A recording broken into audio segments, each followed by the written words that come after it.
After that huge, epic story of creation in Genesis 1, the camera kind of zooms way in for chapter 2.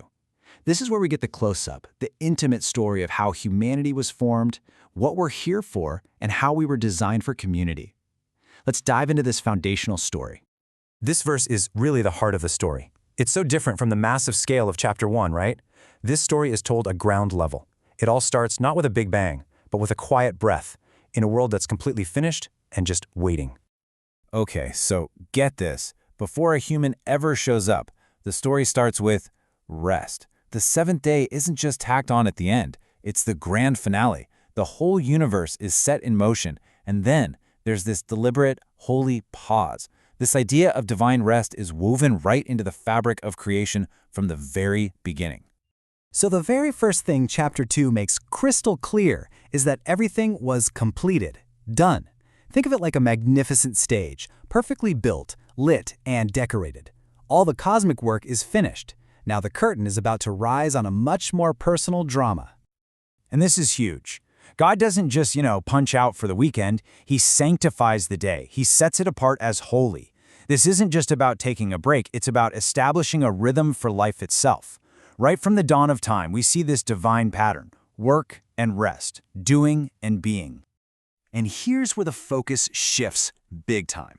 We go from this super wide-angle, cosmic view right down to a single handful of dust and the incredibly personal creation of the very first human.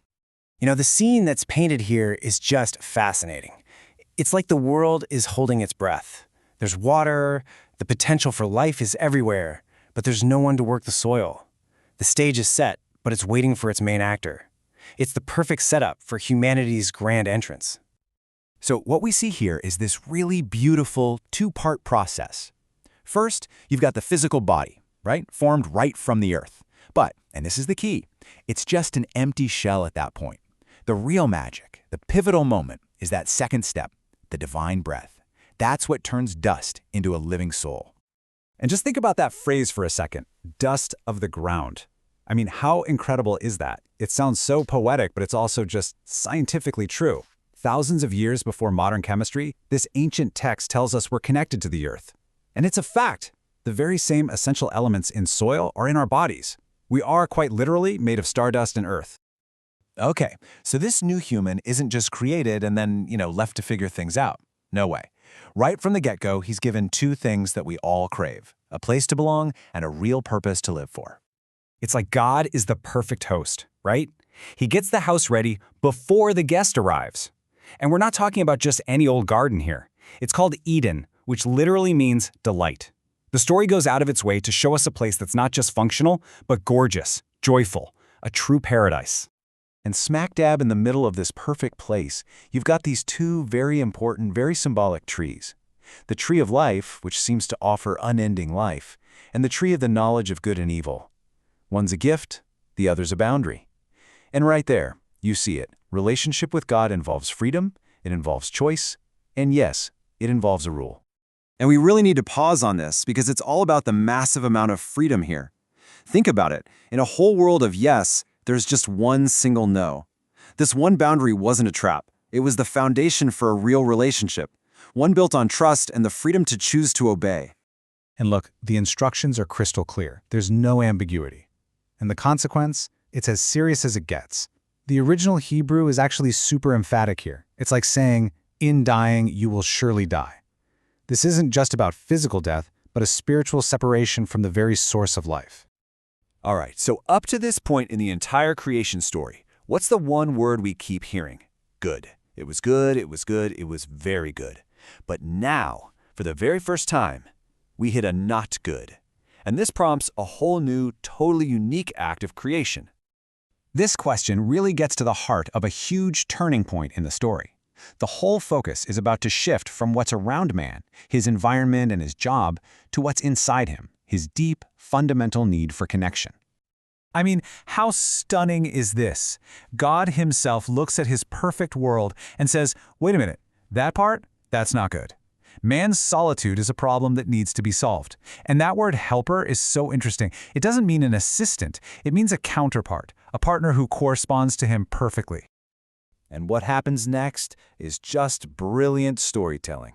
God brings all the animals to Adam, this big parade of creation, and this does two things at once. First, as Adam names them, he's showing his God-given authority. But second, with every creature that passes by, it becomes more and more obvious. None of them are like him.